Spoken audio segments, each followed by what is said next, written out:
Welcome to Authentically You Podcast, the podcast that dives deep into a transformative journey of self-discovery, self-acceptance, and self-expression. I'm your host, Kirsty Hankin, and I'm here to guide you on a path towards embracing your true, unapologetic, authentic self. In this podcast, we'll embark on a quest to uncover the secrets to breaking free from societal expectations, shredding the masks we wear, and stepping into our own power. Each episode will explore the questions and challenges that our listeners face on their personal journeys, providing practical insights and heartfelt advice. But it doesn't stop there. Authentically You Podcast goes beyond just answering your questions. We're here to introduce you to a diverse lineup of incredibly knowledgeable professionals who will share their expertise, wisdom, and experiences. We'll bring you thought-provoking interviews that will inspire and empower you. This is Authentically You Podcast, unleashing life on your own terms. I'm Kirsty Hankin, and together, let's unlock the power within and live life authentically. Remember, you are not alone on this journey. We're in this together.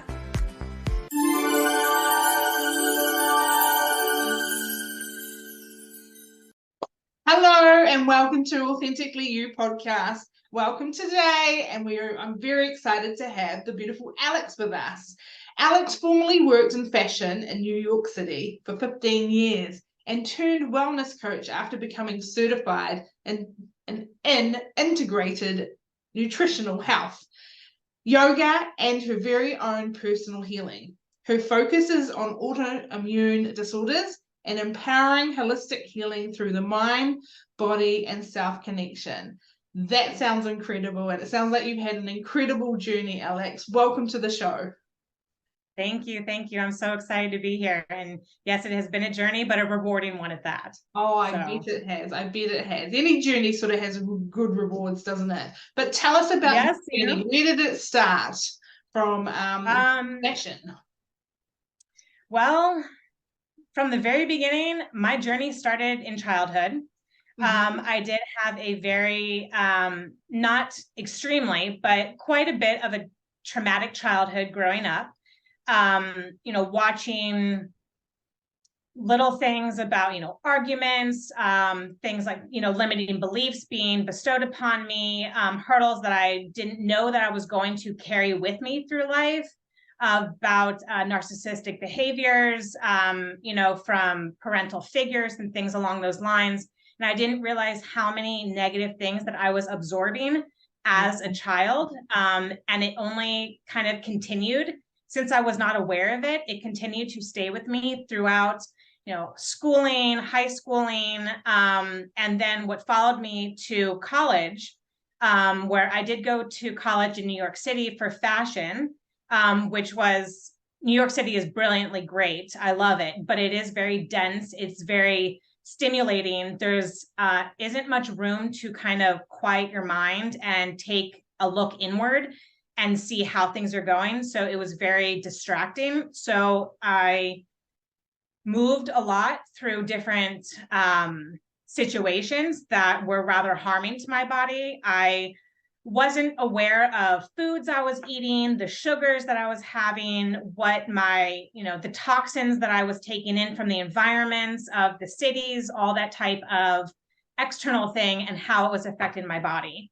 At the same time, my mother had battled with 5 cancers. Wow. She beat 4 of them. And on her 5th cancer, that is unfortunately the one that she did pass from. But what going through those journeys with her taught me was that the doctors could only do so much. Yeah. I have the utmost respect for doctors, and they know a lot, brilliant, but they help kind of in those trauma situations to get us through them. But nobody was getting to the cause of why she kept developing these things time after time after time. And on her last cancer, they pretty much were like, we don't have anything else to try. It's just it. And I said, I can't, it's hard for me to accept that as an answer. Absolutely. So I always said, I'm like, there has to be more. There Mhm. has to be more. While I was in college, I was diagnosed with multiple sclerosis, MS, and Lyme disease. And I grew up, my grandmother had 22 acres of wood in Northern Virginia. So Lyme disease was very aware and, relevant, and everything. People had it very often. So I agreed with that. And so I was tested, and it was chronic Lyme. And so I was tested for that with a very harsh course of antibiotics. Wow. And from that, I also developed multiple sclerosis. And I had a hard time accepting that diagnosis. I was like, I agree with you from what you're seeing on images and scans and what you're recording symptomatically, but still you can't tell me why. The lesions that they were seeing in my brain, they were like, we don't know what caused them. We don't know why they're there. And I said, that's hard to digest, that we have come so far in science and still we don't have answers. So I just constantly thought there has to be more. Mm-hmm. I, had went through symptoms of extreme painful headaches. I lost the feeling in entire right side of my body. Sometimes it was just in my hands. I had to reteach myself how to write on my right hand. At times I didn't have feeling in my legs, so I had to go down the stairs step by step, sitting down. Just those also annoying things like brain fog, confusion, loss of words, mixing them up. Those symptoms that you can kind of get when you're very fatigued, which was another one. Insomnia was one. And again, going to all of those, the doctors wanted to put me on medication. Yeah. So I did go on medication for multiple sclerosis, and I threw up my arms at some point. I said, I need this to be healed. I want this back. My feeling, everything like that. I want my headaches to stop. So I did go on medication. And at some point, I had lost vision in one of my eyes. Slowly but surely, over the course of about maybe 2.5 or so weeks, it started to turn darker. And I started to lose parts of my vision. And that was very scary. Yeah. But the doctor put me in the hospital. They told me to go through steroid treatments for 1 week. It was an hour steroid treatment in the morning and at night. It was very, very painful of the treatment. And I wasn't a fan of steroids, but I did what he said because I believed and trusted that my eyesight was going to come back. Yeah. Thankfully, it did. Then, I kind of sat there and I was like, okay, there's a reason this happened. Why? I didn't really think much about it, but I was definitely intrigued. And at that point, I had found a book called The Walls Protocol. Yeah. And it was, she was a doctor who was diagnosed with MS. She had become basically wheelchair bound. Yeah. And, couldn't go play soccer with her kids and stuff. And she used food to reverse it. So she actually got rid of her symptoms. She regained her ability to walk. She regained her ability to play with her kids, to do all of the things that you like to do in life. And it was by being very, very strict of a plant-based diet. And this was incredible to me. I had tried the working out heavily and sticking to an exercise routine, and I wasn't getting anywhere. So I said, food must be it. So I took her advice. At first I went just straight paleo. Yeah. To eliminate a lot of the sugars and processed foods and such out of the way. Yeah. And I did find success on that. Now I'm plant-based, but it was a journey and a progression, but I started to see that from medication, I wasn't really getting too far, but changing my food, I was starting to notice differences, positive differences. Yeah. So again, I said, there has to be something about this. Yeah. And around the same time as when my mother was diagnosed with her 5th cancer and going through all of that and, not having any success with the medical field. So I said, all right, I'm leaving fashion because I've now lost my mother. The medical industry could not save her. fashion was very beautiful to work in. I loved developing pretty jewelry and products and customers and stuff, but inside it wasn't fulfilling. I knew that I wasn't really serving a purpose. It was a temporary happiness that I was kind of serving, which is great, but not what I wanted to do for my life. And so I kind of wondered, what should I do? I spent a lot of time in the park staring at the sky and the clouds and, saying, please just send me a sign or something. And I was led to integrative nutrition health coaching. So I said, why not? I'd love to know more about myself and more about health and, anything that I can. I didn't want to become a doctor or anything. So I said, let me start here as a new career. And I did, and I fell in love with it. It was holistically encompassing of nutrition, about not just food, not just exercise, but mindset, spirituality, education, fun, community, support. And I was like, this is brilliant. So I immediately fell in love with it. And I was like, yes, this is how I'm going to manage myself. And this is what I want to teach to other people. I want to help and guide other people and let them find their own successes as well.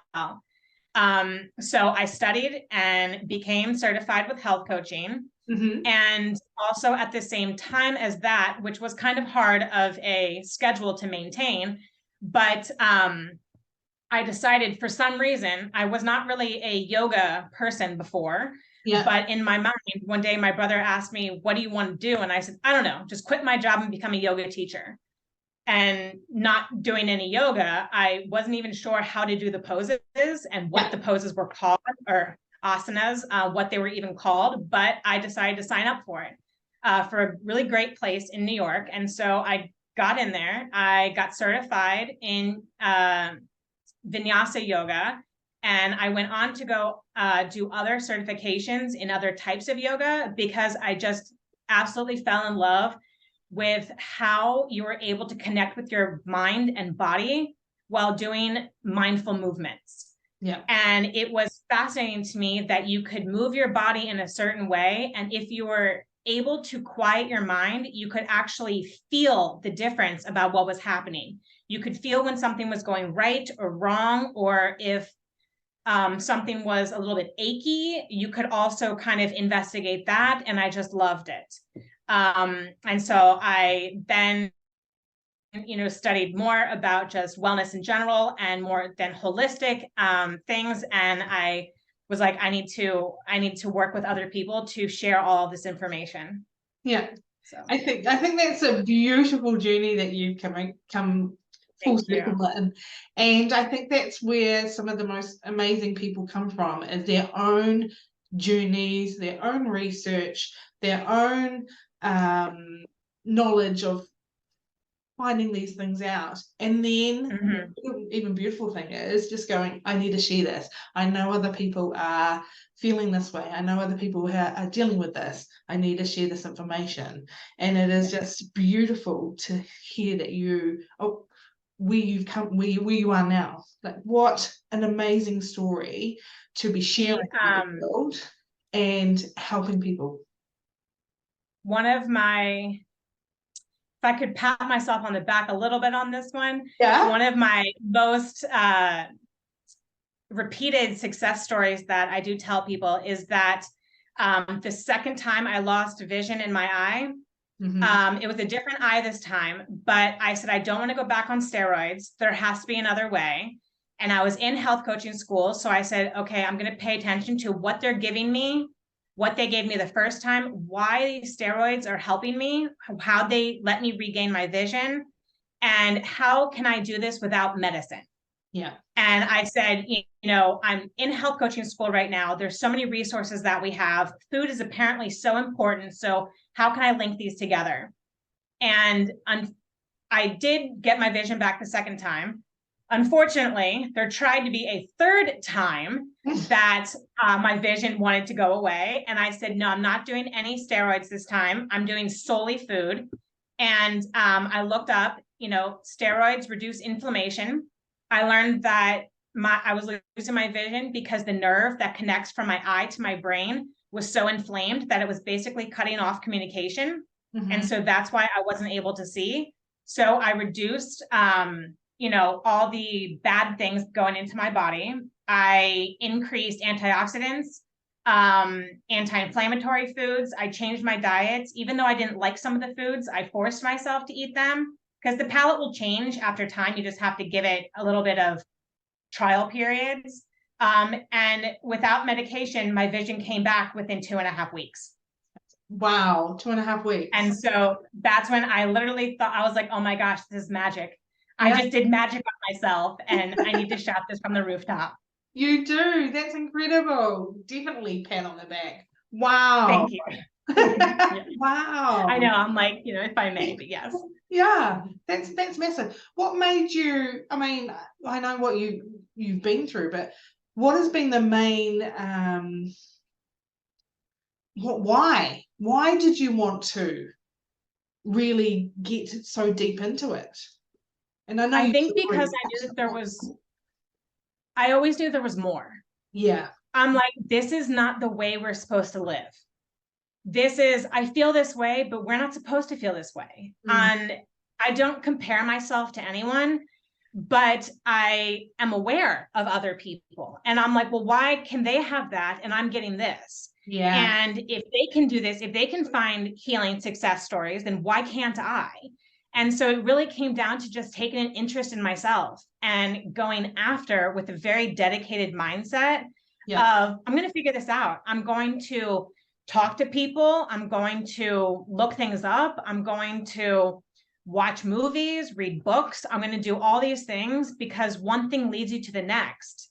And eventually you get to where you need to go, but you have to start somewhere. And it all kind of started with a why question of, why am I doing this? Why am I feeling like this? I feel sad all the time. Well, why do I feel sad all the time? I feel tired all the time. Well, why am I tired all the time? It's like, why do these things keep happening to me? So it was that interest in myself that I wasn't giving up on, probably stubborn and interest at the same time, of I was determined to figure it out. And, no one was going to tell me no. Yeah. It's interesting that you say you ask yourself questions, because I think that is part of the start of the journey of anything that you want to do in life, is start asking yourself questions and listening to what's being said or in return or answer. Because you can find like most answers are within. We know, we just aren't listening or accepting what we actually should be doing. Like, we should be eating better. Do we listen to that all the time? No, not really. Do we, to get fit, we have to go for runs and go to the gym? Not necessarily those things. But do it all the time? Not necessarily. So it is a journey, and the dedication and consistency, repetition is so important as well, to make those changes for your subconscious mind, those beliefs and those habits that you have and you've created, to change those, aren't they? Yes. And I found it takes practice, but I found that so many people don't actually know how to listen to themselves, because how to have what I would say an inner conversation. And, I tell people it's so much easier than you think. Just really don't think about it. If you eat a meal and you're tired 30 minutes ago, or 10 minutes later, then that's probably not the best meal for you to have eaten. Maybe other foods might help you be fueled for longer and better. It's kind of like when someone tells you something and immediately you tense up. Well, that's something your body is not positively reacting to. So it's just taking a little bit more time to kind of slow life down a little bit, and being in tune with yourself, and your body is telling you signs of yes, no, yes, no, yes, no. And then we can apply that someplace else, like I had a really hard day at work. Am I going to go for an 18-mile run? And your body quivers a little bit. Well, maybe no. Maybe you need a nice soothing yoga class or a soak in the sauna, or soak in the jacuzzi or something like that, something to relax you. Maybe you need to just listen to some sounds, healing sounds, and take a nap, but you have to also give yourself time to try things, to let your body know if it likes it or if it doesn't, and then stick with what it likes. Yeah. And have that conversation go. I love that. That's that's so good. When you are listening to your body, it is,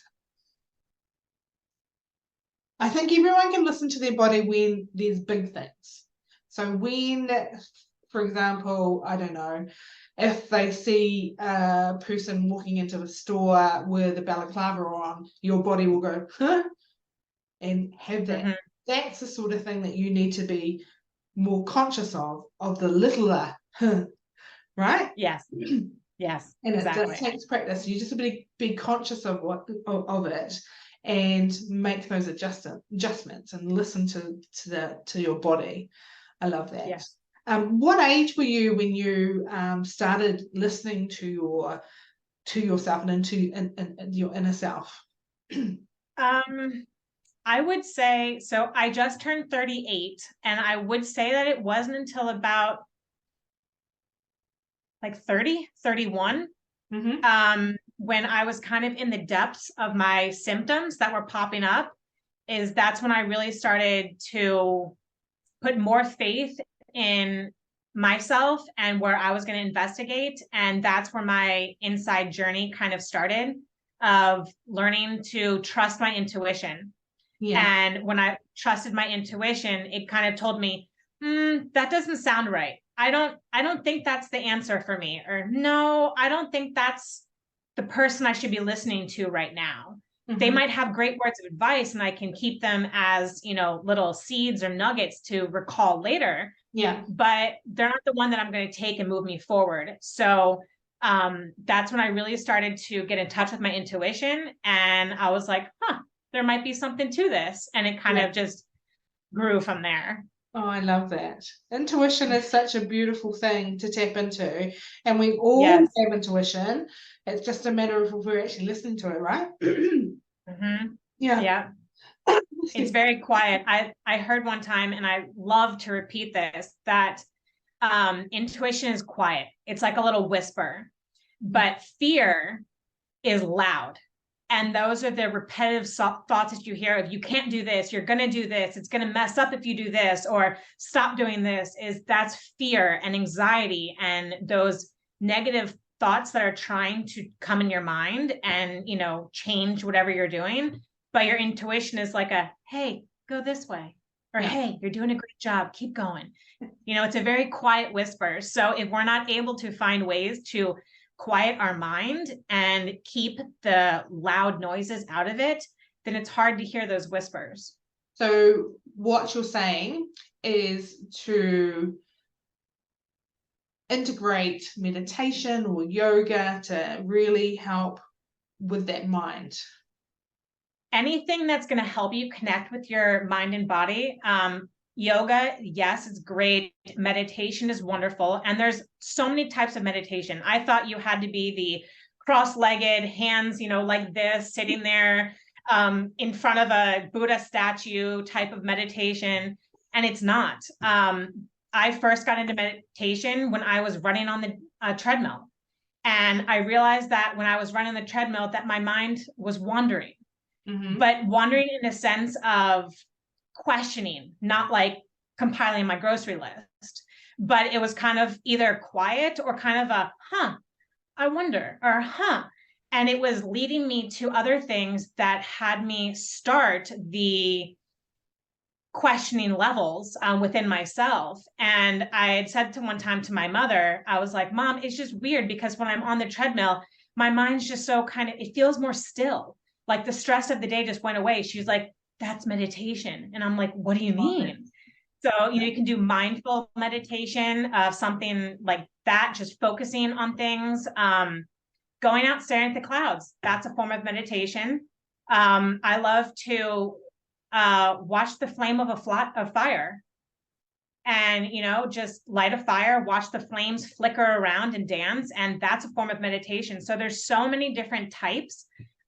So it's definitely achievable for everyone to do. Everyone can meditate. You can practice and just build up on it. And it's so reachable for everyone. That's incredible. It's so magical. I've known about the different ways of meditation, but your story about being on the treadmill, I'm like, oh my God, yes. It doesn't matter what you're doing. Again, being just present and conscious of what your mind's going through at the time.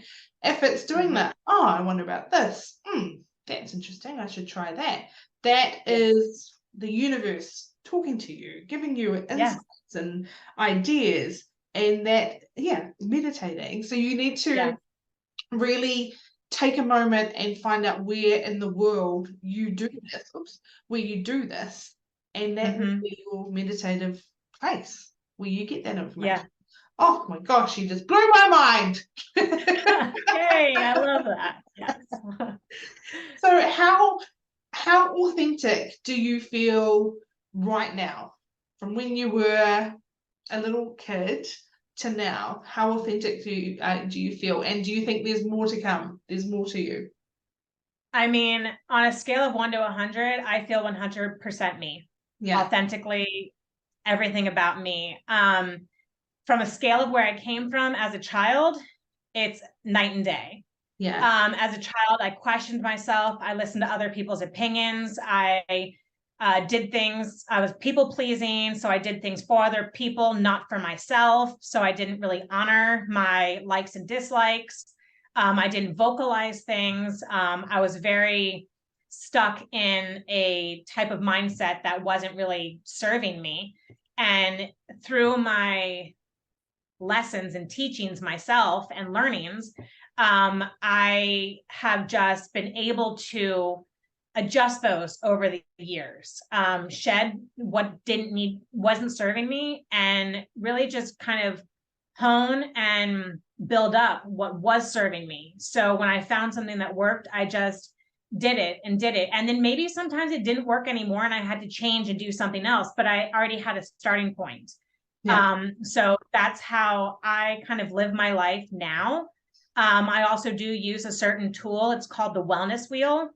And it's broken into certain areas of your life. Like I was saying, spirituality, education, community, friendships, things like that. And that is something that I do probably, I'd love to do it every month, but that's not truthful. Probably every couple months when I need it, really, is if I'm in a bind and I need it, or if I'm just checking in every couple months, just to kind of see where I'm at. And that helps me to identify if I'm a little imbalanced in certain areas and if I'm, doing pretty balanced overall.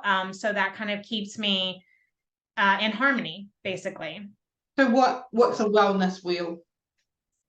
So it was a tool so I learned about this in health coaching school, and it was a tool that someone had created, I want to say in the 60s. Don't quote me on that, but something like that, where it became popular for basically our lives can be broken down into certain categories of what makes us up holistically. And it's kind of our happiness in those areas. So our fulfillment, rather than happiness, if that's a different word to use it. But, if you think about relationships, how happy are you in a relationship? Are you in a relationship and happy? You could be in a relationship and you could be miserable. You could be single and ecstatically happy, or you could be single and, sad or want more. So it's kind of just certain areas, again, of, do you have a sense of community? Do you need to go out and maybe join more groups, or maybe you need to back off of some groups and find a little more quiet time for yourself? But it's kind of where your personal gauge is of fulfillment on a few of these. I break it down into 7 different areas in those areas. And just kind of, you ideally want to have a wheel, like a bicycle wheel or something like that. And so if you take this sheet or workbook or something like that, and you put out, 10 in this area, 5 in this area, 6 in this area, you see that you have a broken wheel. And you can kind of see where you might need a little bit more assistance. Like, okay, I just went on vacation, so maybe I need to put my nutrition up a little bit more attention. and, you know, or I need to do some more movement, or so you can kind of just see how to balance those areas out. And that's going to keep you in that harmony state. Yeah. So that's what I do. And that's how I kind of live my life now, with that as a big, big presence in it. Yeah. It sounds like a nice way to check in on yourself. Where am I at? Where do I need to make slight changes? That sounds like an yes, exactly. What was I going to ask you just then? My mind just gone. Where would you say, if someone is struggling with a health issue, what do they need to start with? Where do they start to move away from the medicine, move away from all of that, and really, literally just move away from the medicine side of things? What's their first sort of step to take? So I always tell people that the first step you need to take is being honest with yourself. Because so many people say, I'm tired, you know, I'm so tired right now, but yet they're going out and they're getting, let's say, fast food for dinner, and they're, you know, drinking sodas and stuff like that. So if you're tired, you know, you need to be honest with, am I putting stuff in my body that might make me tired? And you might not know that at first, but if someone says, well, you know, you're saying to someone, I'm so tired, and they ask you, well, how's your diet? You can't be like, well, it's pretty good. Yeah. Is it pretty good? Because, you know, this is, and you have to be like, is it? Yes, I always say that. I'm like, is it? But, you know, it's that, well, I'm sure it could be better, but this is what a normal day looks like for me. Yeah. And so starting with being obviously with a trusted person that you respect and trust to guide you to another level or step. But, you know, you have to be openly honest with what's actually happening. And from there, they're going to be able to guide you to another change or adjustment, or, you know, something you might need to add because it might be a deficiency. And so, you know, you might need vitamin D. And so you might need to be tested for vitamin D levels or something along those lines. So it's that, I say, brutal honesty is kind of the first step in order to get you there. Yeah. It's funny you say that, because I, a few years ago, did a diet, and I wasn't honest with myself. I didn't realize I wasn't actually being honest, but, you know, you write down your journal what you eat each day, and you're like, oh, da, da, da, da. And then at nighttime I'll be looking at it and I'll be like, oh, I did really good. Then I question myself and go, actually, where's that chocolate bar that you didn't even put that in, or all the salt that you put in on top of your food. And you're like, oh, I didn't even think about that, you know. So you really have to be conscious of the things that you want to change, and really put the effort in and be honest with yourself, and then honest with the person that you want to help support and guide you. Exactly. So funny. So funny.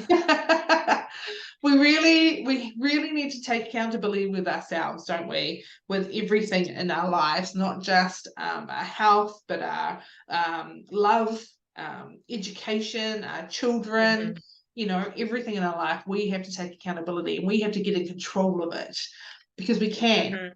And it's so easy not to be in control. For example, that exact story where I was just like, write everything down. Oh, I wasn't in control. I wasn't thinking and being conscious and in the present with it, and making the right. I wanted it, but I wasn't actually helping myself. Yeah. As I always say, I'm like, it's that radical responsibility. Yeah. Is, you know, you just have to be, we don't always like what happens, and sure, we're human, so that's fine. But, you know, when we notice one thing, then we can correct it for the next. Yeah. So it's like that. I might not have included, you know, extra salt or a chocolate bar or something like that, but now I know. So now I can be more mindful and aware.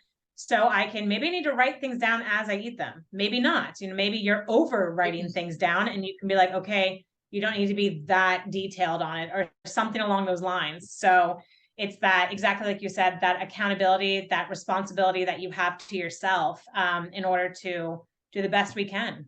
Yeah, exactly. So what, I know you have something for the listeners. Do you want to explain what that is for us? Yes. So I do have, on my website, you can go and download for free the workbook that I have. It is a wellness wheel workbook. So it kind of explains more in depth, about the wellness wheel, the different areas, and why they are so important to keep in balance.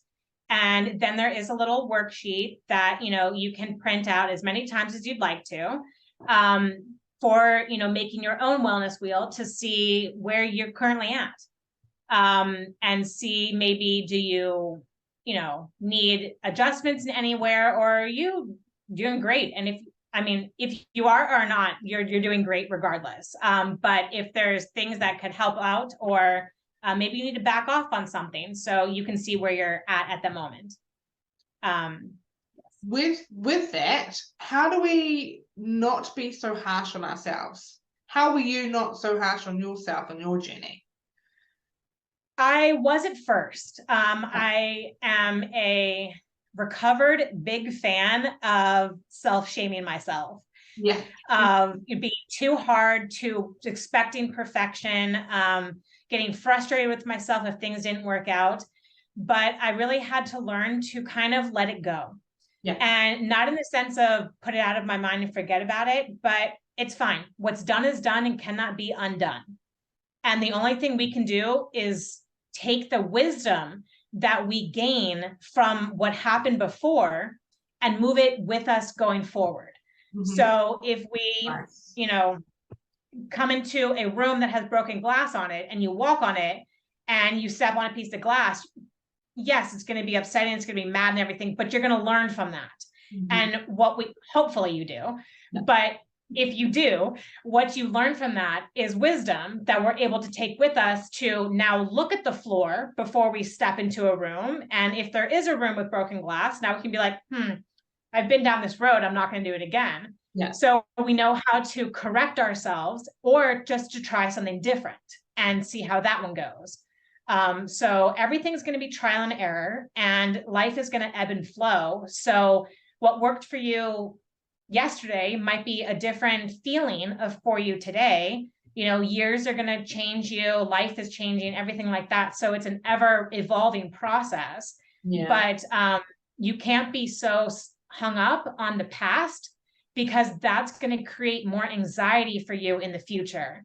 Yeah. And it's really going to impact your mental space, and it's going to impact what you do and kind of how you choose to live. And so just kind of coming to that peace point of just knowing that you did your best, whatever it was, you did great, because even if you think that it's not right, you learned something from it. And if you can learn from it, that's awesome. And you're winning.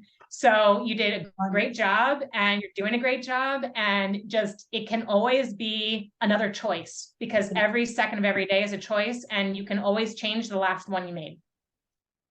Alix, what a fantastic answer. I love that. Thank you. Thank you. Well explained. Brilliant.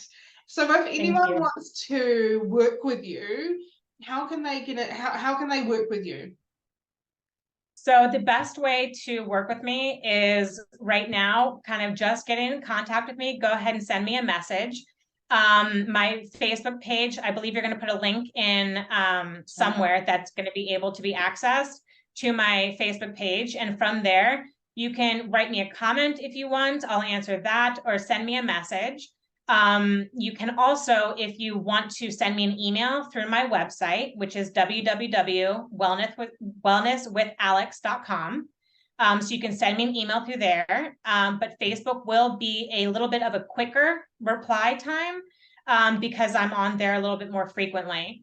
And if you want to go ahead and get in touch with me, we can set up a call, a 30-minute chat, and just kind of see what's going on and see if I can help out with anything, or help guide you, or give you some tips that you can take away. Whether you work with me or not does not matter, but I'm here to help and guide. And I want everyone to find successes the way that I did. And I would love it so much if I could be a part of your journey as well. Oh, that's awesome. When me and Alex were talking just before the show, and we're saying how much all we want to do is help as many people as we possibly can. If it's through Alex, if it's through me, if it's through somebody else, we don't mind. We just want to be able to bring happiness to the world, wasn't it, Alex? Bring as much. There's so much happiness. Yeah. There's so much happiness in the world, and everyone should have it. Everyone should feel it, should embody it, live it, and you know, smile more. I've always said I wanted to change the world one smile at a time. So oh, Alex. Beautiful. That is so good. All right, we're going to finish off with a few of our fun little questions for you. So the first one is, if authenticity were a color, what color would it be and why? Purple. Probably because it's my favorite color. Yeah. I love purple, all shades of it. I just think it stands for so much of me. It, you know, has multicolors combined in it. And I love it. So I would definitely go with purple. Purple. If you could be an animal to express your true self, which animal would you choose and how does it represent you? Cat. Yeah. I self-admitted I'm a cat lady. I only have a couple of them, but I love them because of their personalities. Yeah. They are so individual and they are so different. And I love that they really let you know what they want. Like when they don't want to be pet, they will walk away from you and they will give you a judgmental look and they own it, and they'll let you know when they want attention. They will swat at you, wake you up, meow. So I love how authentic they are. Yeah. And they're totally fine in their own body and they're not afraid to show it. So I resonate with that. Awesome. And if you had a magic wand and everyone in the world had to follow one ruling you create, what would it be? That's a good one. Yeah. Always be kind. Mm-hmm. You don't always have to like someone, do the best thing, put yourself, you know, at any type of risk of, you know, harming yourself or whatever, but you can always act kind. And sometimes that means being silent and not, you know, saying anything or, you know, not gossiping or whatever it is. And so just acting from the heart and being kind, because you never know anyone else's story and you never know how you impact them. So that would be my magical wish. Oh, I like that magical wish. I love it very much. Kindness is such something that is also very much needed in the world, isn't it? Because when you give kindness, you sort of give a vibration off. And the beautiful thing is when you see that vibration hit the person that you're giving the kindness to and you see their vibration change and they're like, oh, thank you. Yeah. That sort of thing we need more of in the world. We need that kindness vibration everywhere. And you can be kind in any situation, even if it's an uncomfortable one and you're not liking a conversation, you can still be kind about it and say, that's really interesting. I'm just going to pop over and grab a cup of coffee. I'll be back. Or don't even say exactly. You can always be kind. I love that. That was such a another great answer from Alex. Boy, you're going for a gold star here, Alex. I tell you. Thank you. Yay. Yes. And the last thing is there anything that you have got that you would like to share? Anything to end with? Anything that's coming through that you would like to share with the audience to finish off? I think just know how awesome you are, every single person, and truly love yourself for everything about you, every quirk, every weirdness, every wrongdoing, every learning that you have. Just really love yourself because you're awesome. Well said, Alex, and a great way to finish the show. Thank you so much for being part of this. Thank you for sharing your journey and thank you for sharing all the knowledge that you have. We really appreciate it, and from the bottom of my heart, thank you so much. Thank you so much. It was such a pleasure. Thank you. Everyone else, we will see you in the next episode. I hope you took something away from this episode, and we'll see you again soon.